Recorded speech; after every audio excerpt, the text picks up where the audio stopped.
एक नगर में एगो पंडित जी रहत रहले। पंडित जी के दूगो बहुरिया रहली। दोनों बहुरिया घर के काम आपस में बांट के कर लेत रहे लो। परिवार बहुत हंसी खुशी से रहत रहे।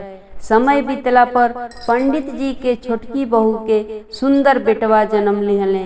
पंडित जी पोता पाके बड़ी खुश हो गईले, काहे कि बड़की बहू के बियाह भइले 10 बरिस हो गईल रहे, लेकिन बड़की बहू के अब तक कौनो बच्चा ना भइल। पोता भइले पर पंडित जी खूब धूमधाम से छठी बरही मनौले। पंडित पंडिताइन अब सबसे ज्यादा दुलार अपना छोटकी बहू के देता लो। ई सब देख के बड़की बहू एकदम से तिलमिला जा, एकदम से गुस्सा हो जा कि अब छोटकी बहू के बड़ी आराम हो गईल बा। जब से लड़का भइल तब से हमई घर के काम के ज्यादा करत हई। हमके घर के काम सबसे ज्यादा करे के पड़त ह। छोटकी बहू कौनो ना कौनो बहाना से काम छोड़ के अपना बच्चा के पास चल जा। कबो लड़का के दूध पिलावे के बहाने त कबो खाना खिलावे के बहाने, कबो रोवत लड़का के चुप करावे के बहाने। अब तो पंडित जी के बड़की बहू छोटकी बहू के देख के एकदम बिस्माद जा। मन में सोचत तारी कि अब अपनी देवरानी की लड़का के मार डारब। अब मौका खोजे लगली छोटकी देवरानी के लड़का के मारे खातिर। ऐसे समय बीतत गईल। उ लड़का 6 महीना के हो गए। कुआर मास के जितिया आइल त पंडिताइन अपना छोटकी बहू से कहली, ए बहू, आज नहाए खाए ह। रसोई घर के साफ सुथरा करके ही भोजन बनैह। आज सप्तमी के नहाए खाए के बाद काल अष्टमी में हमार जितिया के व्रत है। इतना सुनते छोटकी बहू कहली, अम्मा जी, हमहू जितिया भूखब। सास कहली, ना बहू, अभी तो बबुआ बहुत छोट बा, तुहार दूध पिएला, कैसे रही पैबू। जितिया व्रत 24 घंटा निर्जल निराहार रह के कइल जाला। छोटकी बहू कहली, अम्मा जी, रउआ तनको चिंता जन करी, हम रह जाए। अब तो बाबू कुछ कुछ खा भी लेता। सास कहली, ठीक बा, जब ना मनबू और मन में इतना श्रद्धा बात भूख रह जितिया। काहे कि आगे साल मलमास लाग जाई तो कैसे भूखबू।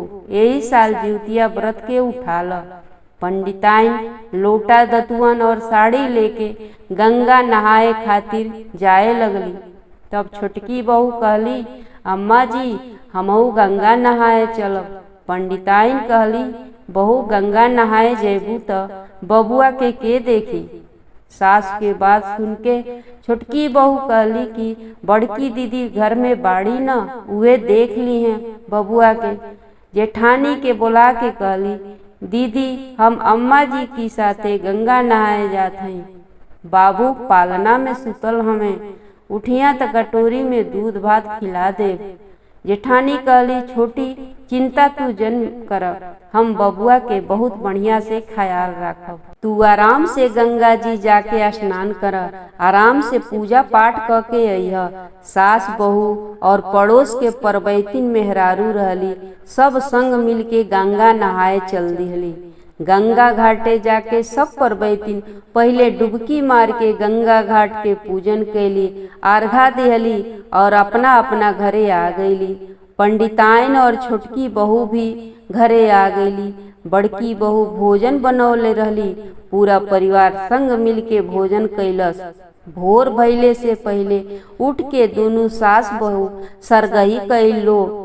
अष्टमी के छोटकी बहू अपना जेठानी से कहली, दीदी, आज अष्टमी के व्रत ह, हमहू अम्मा जी की साथे जितिया व्रत भूखल बानी।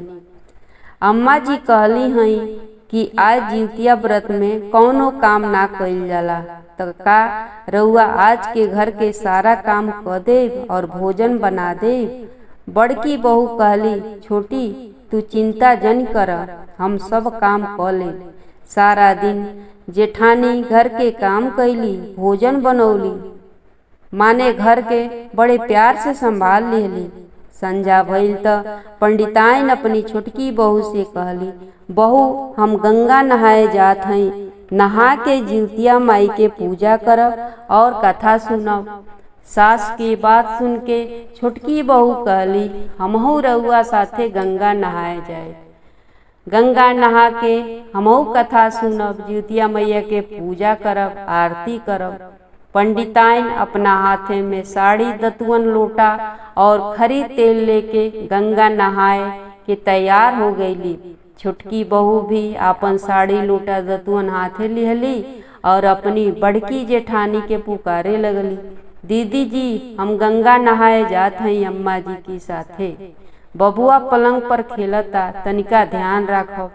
जेठानी कहली, तू आराम से जा, हम बबुआ के बहुत बढ़िया से राखब। टोला पड़ोसिन की साथे पंडिताइन अपना छोटका बहू की साथे घर से गंगा नहाए चल पड़ली।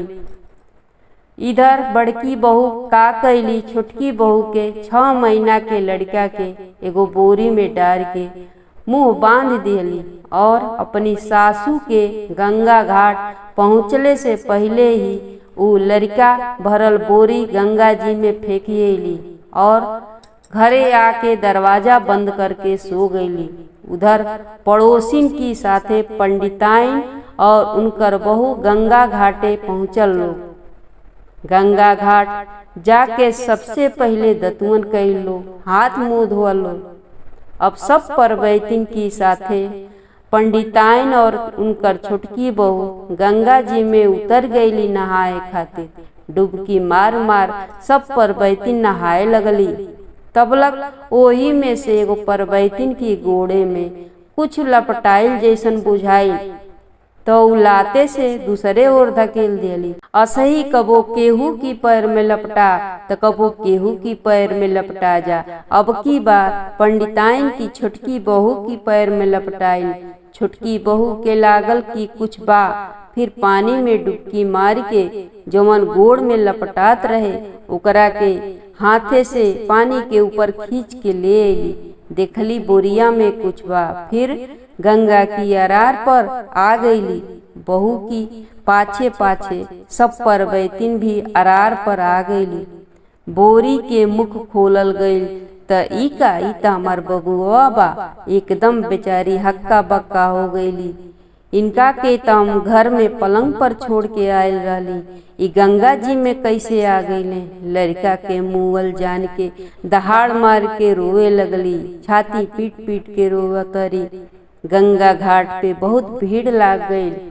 पंडिताइन के छुटकी बहू खूब रोवतारी, इहे जिउतिया माई हमसे का अपराध हो गईल कि हमार लड़का छोड़ लेलू। हम अपना बबुआ बिना कैसे जियब। उहे तो हमरे जिए के आधार रहना, बबुए ही हमारे जिए के सहारा रहने। 9 महीना अपना कोख में अपना खून से सिंचली, 6 महीना अपन छतिया के दूध पियौली। आज हमार बबुआ सपना हो गईले। हमसे अगर भूल भइल होखे त माफ करी हे जिउतिया माई, हमरा बबुआ के लौटा दे। ओकरा बिनु हम जी ना पाए। अगर हमार बबुआ ना तो हम जी के का करब। यही गंगा जी में डूब के आपन प्राण दे दे। इतने में एगो परबैतिन कहली, बहिन चुप हो जा, मत रोवा, तुहार बच्चा मरल नइखे, जिंदा बा। देखा अभी एकर धड़कन चलता, सांस चलता। अपना बच्चा के छाती से लगा लेली। कुछ देर के बाद लड़का रोवे लगले, फिर आपन दूध पियौली। गंगा घाट पर जिउतिया माई के जय जयकार होखे लागल कि एगो मुअल नवजात बच्चा के जिउतिया माई जीवित क दिहली। फिर सब मिलके गंगा घाट पर जिउतिया मैया के पूजन कैली, कथा सुनली, आरती कैली और जिउतिया मैया से घर के खुशहाली मंगली। अपना अपना घरे आ गईली। छोटी बहू आके दरवाजा खोलावे लगली, दीदी दरवाजा खोली, दीदी दरवाजा खोली। हमनी के गंगा घाट से आ गईली जा। बार बार दरवाजा सास बहू पीटत हवे लो, लेकिन बड़की बहू दरवाजा नहीं खोलत। बड़की बहू अपना पलंग पर लेट के मने मने कहत तरी, चल हम ओकरो के अपनी जैसे बेऔलाद क दिहनी, बाजिन क दिहनी। बड़ा हर घड़ी बबुआ बबुआ सब कोई कैले रहे, हमार बच्चा नइखे त ओहू के बिना बच्चा के रहे के पड़े। दरवाजा पीटल सुनतरी लेकिन दरवाजा खोलत नहीं थी। जब तक उनकर ससुर देवर और पति भी खेत से आ गईले, उहो मिल के दरवाजा खुलावे लेकिन वो दरवाजा नहीं खोलत। पंडिताइन अपना बड़ा बेटा से कहली, बाबू पीछे से चढ़ के अंगना में जा, फिर दरवाजा अंदर से खोला। बड़का लड़का घर पिछुआरे से दीवार पर चढ़ के छत पे गईले, फिर अंगना में उतरले। अंदर आके जौन मेन दरवाजा रहे खोल दिहले, फिर भी आपन दरवाजा वो औरत नहीं खोलत। खिड़की की रास्ते उनकर पति देख ले कि पागल जैसन हंसतिया। दरवाजा उनकर पति खटखटौले, सास खटखटौली, देवरानी खटकौली, लेकिन दरवाजा नहीं खोलत। इतने में 6 महीना के छोटी बहू के लड़का जोर जोर से रोवे लागल। बच्चा के रोआई अकनत बाड़ी, ई केकर बच्चा रोवता? ई त देवरनिया के बच्चा ह, ओई की जैसन रोआई बुझाता। लेकिन ओकरा के त हम बोरी में भर के गंगा जी की धार में फेंक देले रहली, ऊ तो मर गईल होई, कैसे जिंदा हो गई? दरवाजा खोल के बाहर आ गईली लड़का के रोआई सुन के। अपना देवरानी से कहतरी, अरे तू ही बबुआ के लेके चल गई रहलू का? हम कब्बे से बबुआ के खोजत हई कि के ले गईल बबुआ, कौने ओर गईल बबुआ। हम सारा घर के खोज मरली कि बबुआ कहाँ गईल, और तू गंगा घाट से लौट के आके बबुआ के लेके चल गईलू ह। हमरा पर भरोसा ना रहल का तोहरा? हम कहले रहनी कि हम तोहर बच्चा के ठीक से देखभाल करब। देवरानी बहुत ही भली रहली। अपनी जेठानी के गलती छुपावे खातिर कहली, हाँ दीदी, हम ही बाबू के लेके चल गईली कि रउआ का करब, घर दुआर देखब, खाना बनाए कि इतना छोट बच्चा देखब। यही पर उनकर ससुर जेठ और पति कहले, का जरूरी रहे गंगा घाट पर इतना छोट लड़का ले जाए के? छोट बच्चा बा, घर में देखभाल करे वाली बढ़ले रहली। इतना सुन के सासु अपन मुंह खोल दिहली। कहली, बड़की बहू तू कितना झूठ बोलबू, भगवान से तनी डेरा। बाबू के मार के गंगा जी में तू ही फेंकले रहलू ना, कितना छल करबू बहू। तोहार हाथ ना कांपल लड़का के मारत के? आपन अगिला पिछला जन्म बिगाड़ ले बाड़ू कि आज तक लड़का के मुंह ना देखलू। अरे बहू, ई जन्म में तक कुछ पुण्य कैला कि तोहर पाप कट जा। ऐसन कसाबिन हमार घर के लक्ष्मी बन के आई, हमरा कुल के वंश के नाश करे चलल रहली। याद रखा बहू, मारे वाले से बड़ा बचावे वाला होला। ई सब सुन के ससुर, देवर और पति सब लोग चौंक गईला कि ई इतना नीचे गिर गई, इतना नीच काम कैलस। बड़ी बहू के पति कहले, का ई अम्मा सही कहतरी तहरी बारे में कि तू बबुआ के मार के गंगा जी में दहवा देले रहलू? कहली, हाँ, हम ही तो बबुआ के गंगा जी में फेंकले रहली बोरी में भर के। बबुआ की औते जन्म लिहते सब छोटकी बहू के सबसे ज्यादा दुलार देवे लागल। तब हम मन में ठान लिहली कि बबुआ के हम मार डारब। जैसे हम बिनु संतान के बाझिन बन के बानी घुट घुट के जियत हई, ओसही एहू के बिनु औलाद के क दे। हमरा बियाह के 10 बरिस हो गईल, हमार अबले कौनो बच्चा ही ना भइल, और एकर त बियाह की 1 साल की अंदरे बबुआ जन्म ले लिहले। हम जब जब एकरी लड़का के देखत रही, हमार छाती फाट जात रहे, अंदर आग लाग जात रहे। यही से बोरी में भर के गंगा जी के जल में बहवा दिहली। पति एकदम से गुस्सा हो गईले, कहले, राक्षसीन डाइन कहीं की। डाइन भी 7 घर छोड़ के टोना पढ़ेली, तू त आपन घरवे के ना छोड़ले।